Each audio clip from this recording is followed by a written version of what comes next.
Y nosotros a esta hora vamos a seguir conversando sobre las características de este sismo, los sismos que han también afectado a otras zonas de este cinturón de fuego del Pacífico. Vamos a tomar contacto con el geofísico y profesor asociado de la Universidad de Temuco, Cristian Farías. Cristian, gracias por este contacto con CNN Chile. ¿Cómo estás? Buenas tardes.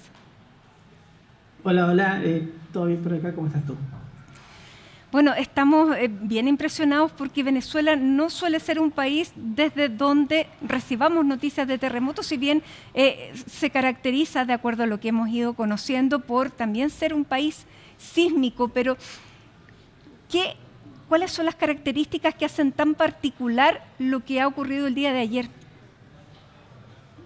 Bueno, primero que todo es el tema de la superficialidad de los sismos. Son sismos que ocurren bastante cerca de la superficie, 10 kilómetros de profundidad, 20 kilómetros de profundidad, cuyo desplazamiento es uno respecto al otro lateralmente. Entonces, si estás al lado de la zona de ruptura, que es el caso de muchas ciudades que están ahí, recibes todo el impacto de las ondas completo, lo cual significa que la intensidad que tú puedes tener sísmica en varias de esas ciudades es muy alta. Ha habido lugares donde se han registrado intensidades del orden de 9, es muchísimo.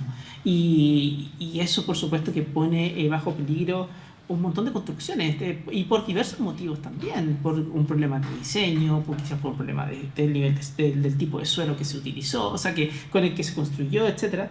Hay hay muchos aspectos que hacen que el terremoto le traspase una carga muy grande a esto. Además del tema del doblete, que hace que en definitiva las ondas estén ahí durante más tiempo también, entonces se genera un daño asociado a eso. Ahora, ¿fueron Y dos todo eso sismos configura, o fue claro, uno con dos pulsos distintos? ¿Qué podemos decir de eso? es una gran pregunta, no es nada fácil de responderla todavía en realidad. Hasta el momento lo que entendemos es que son dos, un Ujú. magnitud 7.2 y un 7.5, pero que son como parte de la misma secuencia. O sea, es como que la zona hubiese estado acumulando tensión en una zona, o sea, en un lugar, y que se liberó por partes, una parte primero y luego otra después. Si es que el primero gatilla el segundo, es una pregunta que obviamente uno se hace, que habrá que analizarla en detalle. Lamentablemente datos casi no hay, porque ha sido un problema la comunicación con Venezuela, especialmente en este tema.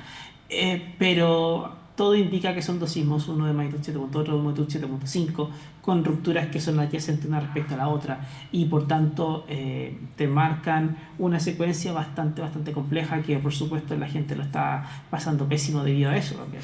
Ahora, se señala que esto también es un sismo que no tenía características así desde hace 100 años. La última vez que sufrieron un sismo de características similares fue hace 100 años. Mm. Tampoco es una zona que nosotros conozcamos por ser particularmente sísmica. ¿Qué fue lo que pasó? ¿Una acumulación de energía? ¿Es una zona sísmica que va liberando de a poco y de la que no se registran noticias precisamente por lo mismo?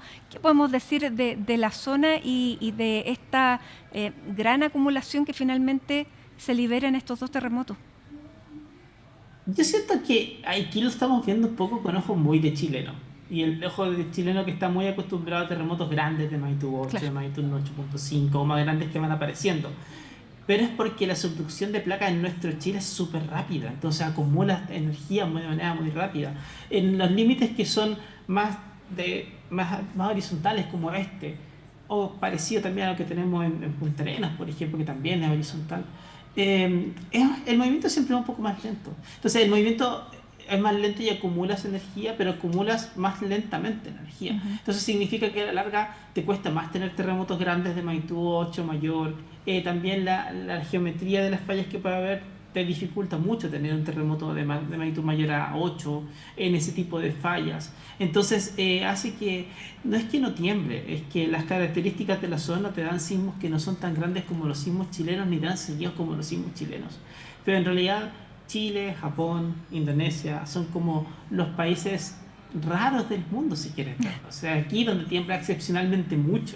en estos otros lugares estamos viendo el comportamiento que podríamos tener en Turquía, por ejemplo, donde también tiembla bastante y donde los sismos mayores son del orden de magnitud 7.5, 7.7. Entonces también son parecidos en ese tipo de circunstancias. Ya, y es por eso que la construcción en Venezuela respondió de esta manera, porque como no son zonas donde tengan una sismicidad tan alta, las normas de construcción son distintas. Aquí también, bueno, está la interrogante de si se cumplieron, si hubo mantención de estas obras, pero también parten de exigencias menos estrictas.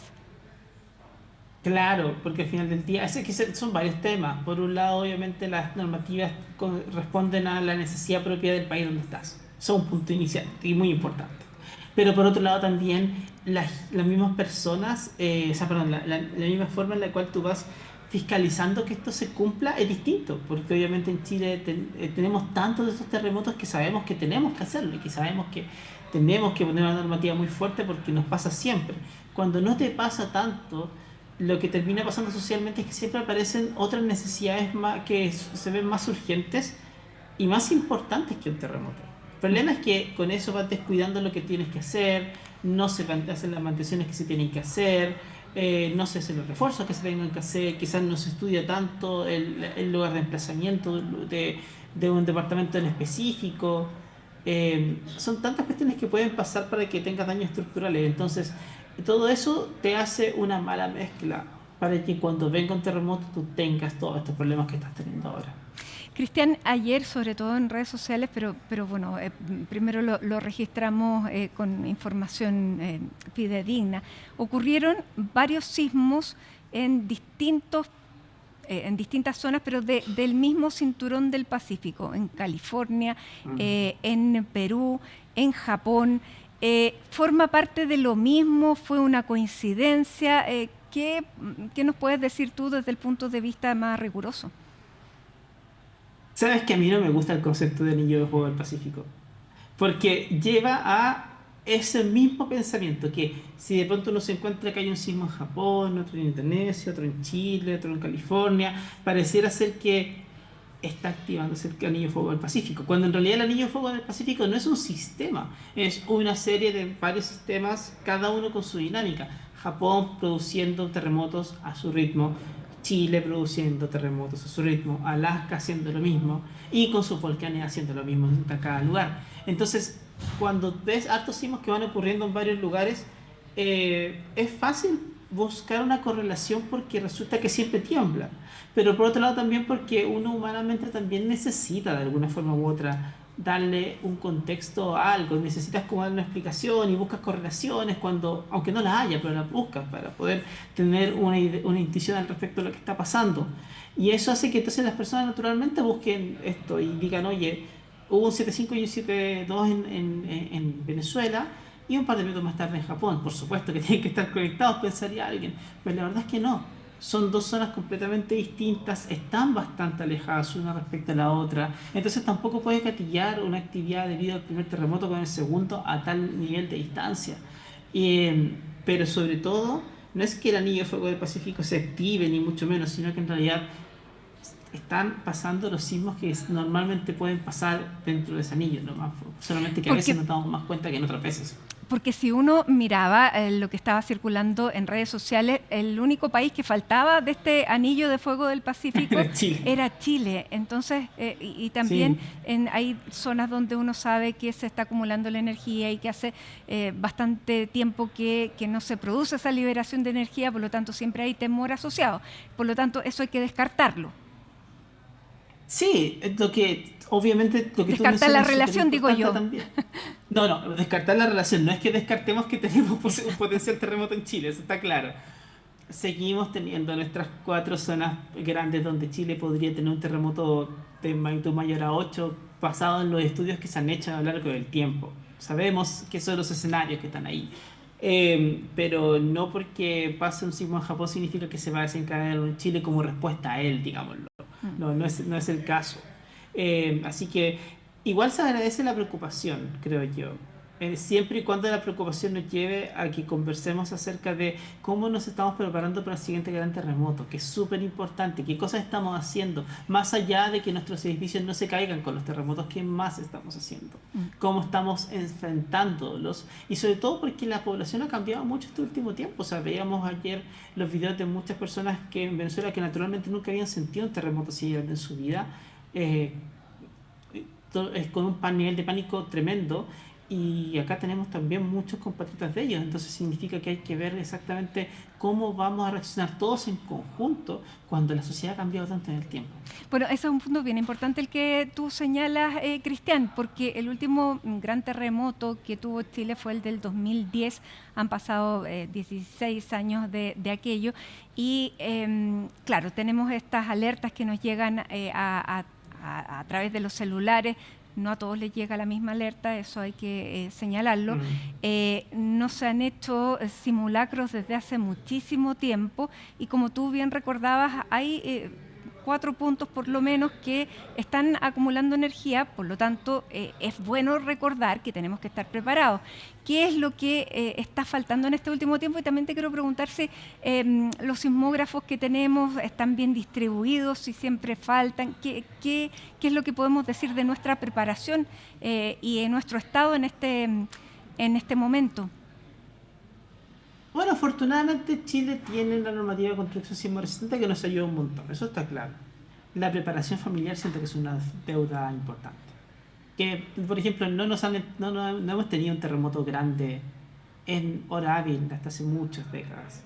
Eh, ¿Cómo vamos a reaccionar ahí? Es una gran duda, porque la verdad es que es algo que no estamos conversando en las casas. No estamos conversando en las casas acerca de quién va a ir a buscar a los niños al colegio, quién va a hacer qué cosa, quién va a hacer otra cosa. Por más de que el SENAPRED nos ha dicho que tenemos que hacerlo, todavía no es una conversación que realmente estemos teniendo. Necesitamos un sistema de alerta temprana que funcione para todos naturalmente. El de Google es una cosa que funciona para los usuarios de Android y está basado en sus teléfonos. Pero necesitamos algo que esté funcionando en base a la red sismológica que tenemos. Y para eso hay que ampliar la red, hay que hacerla más grande, más robusta, que esté, es buena, pero hay que hacerla mejor para que pueda albergar un buen sistema de alerta temprana que nos permita tener esos 15-20 segundos antes de que nos lleguen las ondas fuertes de un terremoto, que nos pueden salvar la vida siempre y cuando hagamos todo lo anterior. Toda la parte de preparación, de entender qué tenemos que hacer en qué caso, de entender que si estoy en la sala de clases tengo que moverme de una manera, que si estoy en la clase tengo que hacer otra cosa. Todo eso es súper importante tenerlo claro, y eso es lo que nos va a permitir que cuando tengamos esta alerta no la estemos mirando y esperando que llegue la onda, sino que en realidad vamos a movernos de manera inmediata porque lo vamos a ver entrenado. El entrenamiento aquí es crucial y necesitamos mucho, mucho más de eso. Y harta inversión, por cierto, porque obviamente un sistema de alerta temprana, la renovación de la red y el sistema de alerta temprana es caro y hay que hacerlo. ¿Cuáles son estos 4 puntos donde se está acumulando la energía? Sur del Perú, Arica, esa es una parte. El último gran terremoto ocurrió en 1868, hubo uno en 2001, pero todavía te queda un remanente de energía ahí. Toda la parte del terremoto de 1877, que va entre el sur de Iquique hasta más o menos Mejillones, es una zona donde en 1877 ocurrió un terremoto de magnitud más o menos 8.5. Toda la parte de la costa de Atacama, entre Chañaral y el Huasco, incluso más al sur, frente de Vallenar hacia la costa, toda esa parte, terremoto de magnitud 8.5 en 1922, han pasado más de 100 años desde ese momento. Y nos falta obviamente la parte central de Chile, toda la parte de la costa de Valparaíso, de la región de Valparaíso.